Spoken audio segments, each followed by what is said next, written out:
আসসালামু আলাইকুম স্যার। ওয়ালাইকুম আসসালাম।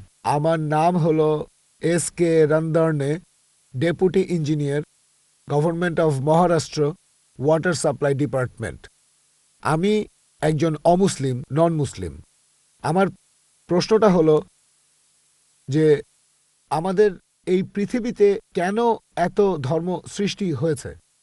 আমাদের চারপাশে এত বেশি ধর্ম কেন? এখানে একটা সেন্টেন্স লেখা আছে পিস টিভি লোগোর নিচে, যে পিস টিভি মানবতার সমাধান। এখানে আমার মতামত হলো এই, যে শান্তির জন্য জ্ঞান আর বিজ্ঞতার প্রয়োজন। ধন্যবাদ। ভাই একটা প্রশ্ন করলেন যে পৃথিবীতে এত ধর্ম কেন, এটা প্রথম প্রশ্ন। আর তারপর একটা মন্তব্য করলেন যে শান্তি মানবতার সমাধান, এটা পিস টিভির স্লোগান। শান্তির জন্য প্রয়োজন জ্ঞান আর বিজ্ঞতা। আমি আপনার সঙ্গে একমত। আপনার প্রশ্নের প্রথম অংশটা নিয়ে যদি বলি যে পৃথিবীতে কেন এত বেশি ধর্ম, আমাদের বুঝতে হবে যে সর্বশক্তিমান ঈশ্বর, আমাদের স্রষ্টা আল্লাহ সুবহানাহু ওয়া তাআলা পাঠিয়েছেন মাত্র একটা ধর্ম। আল্লাহ পবিত্র কোরআনে বলেছেন, সূরা আলে ইমরান অধ্যায় নম্বর 3 আয়াত নম্বর 19, ইন্নাদ-দীনা ইনদাল্লাহিল ইসলাম। একমাত্র ধর্ম, একমাত্র জীবন দর্শন যেটা আল্লাহ তাআলার গ্রহণযোগ্য, সেটা আল্লাহ তাআলার কাছে আত্মসমর্পণ করা। আল্লাহ তাআলা মাত্র একটা ধর্মই পাঠিয়েছেন। আর যত নবী রাসূল পৃথিবীতে এসেছেন, যেমন ধরেন আদম, ইব্রাহিম, মুসা, ঈসা, মুহাম্মদ, ওনারা সবাই শান্তিতে থাকুন, তারা মানুষকে একটা শিক্ষাই দিয়েছেন, আল্লাহর কাছে আত্মসমর্পণ করা। এখন আরবি ভাষায় যদি কেউ আল্লাহ তাআলার কাছে আত্মসমর্পণ করে তাহলে তাকে বলা হয় মুসলিম। আর ইসলাম, এই আরবি শব্দটার মূল আরবি শব্দটা হচ্ছে সালাম, যার মানে শান্তি।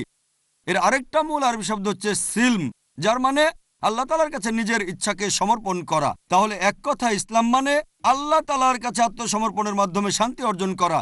তাহলে আমাদের স্রষ্টা আল্লাহ তাআলা পাঠিয়েছেন মাত্র একটাই ধর্ম। তবে সময় বদলানোর সাথে সাথে ধর্মগ্রন্থগুলোও বদলে গেছে, বিকৃত হয়ে গেছে, নতুন জিনিস ঢুকেছে। আর এই ধর্মগ্রন্থ বদলানোর ব্যাপারে আল্লাহ পবিত্র কোরআনে বলেছেন, সূরা বাকারা অধ্যায় নম্বর 2 আয়াত নম্বর 79, ফাওয়াইলুল লিল্লাযীনা ইয়াকতুবুনাল কিতাবা বিআইদিহিম সুম্মা ইয়াকুলুনা হাযা মিন ইনদিল্লাহ লিয়াশতারু বিহি সামানান কালিলা ফাওয়াইলুল লাহুম মিম্মা কাতাবাত আইদিহিম ওয়াইলুল লাহুম মিম্মা ইয়াকসিবুন।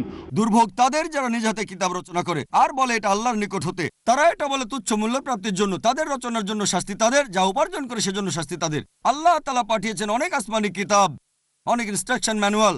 সময় বদলানোর সাথে সাথে এই ইনস্ট্রাকশন ম্যানুয়াল, আল্লাহর এই আসমানি কিতাব বদলে গেছে। যখন কোনো কিতাব বিকৃত হয়ে গেছে, আল্লাহ নতুন রাসূল পাঠিয়েছেন আর নতুন কিতাব। এইভাবে অনেক দিন চলেছে। তারপর আল্লাহ পাঠালেন সর্বশেষ ও চূড়ান্ত নবী মুহাম্মদ সাল্লাল্লাহু আলাইহি সাল্লামকে, আর সর্বশেষ ও চূড়ান্ত আসমানি কিতাব কোরআন নাজিল করলেন। এর আগে যেসব নবী রাসূল এসেছিলেন, আমাদের প্রিয় নবী মুহাম্মদ সাল্লাল্লাহু আলাইহি সাল্লাম বলেছেন যে আল্লাহ তাআলা এই পৃথিবীতে 1,24,000 নবী রাসূল পাঠিয়েছেন। পবিত্র কোরআনে মাত্র 25 জনের নাম বলা হয়েছে, অন্যদের নাম আমরা জানি না।